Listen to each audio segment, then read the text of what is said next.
కళ్యాణ లక్ష్మి షాదీ ముబారక్ పథకంపై హైకోర్టులో స్ట్రైకి వ్యతిరేకంగా రాష్ట్ర వ్యాప్తంగా బీఆర్ఎస్ నేతలు నిరసనలు చేపట్టారు. నిరసనలో భాగంగా పార్టీ శ్రేణులు భారీ ఎత్తున పాల్గొన్నారు. హైదరాబాద్ హబ్సీగూడ చౌరస్తాలో నిరసన చేపట్టారు.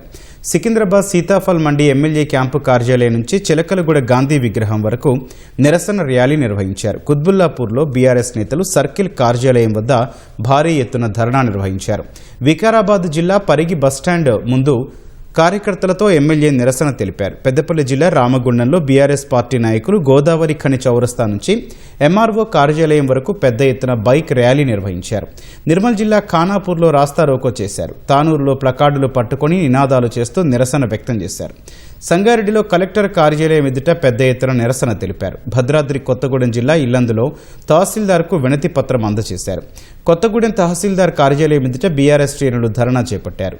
సిద్దిపేట జిల్లా హుస్నాబాద్ అంబేద్కర్ చౌరస్తాలో రాస్తారోకో చేపట్టారు. మంచిర్యాల జిల్లా మందమర్రి తహసీల్దార్ కార్యాలయం ముందు ఆందోళన చేపట్టారు. జగిత్యాలలో చేపట్టిన నిరసనలో స్వల్ప ఉద్రిక్తత చోటు చేసుకుంది. బీఆర్ఎస్ కాంగ్రెస్ కార్యకర్తల మధ్య స్వల్ప వివాదం చోటు చేసుకుంది.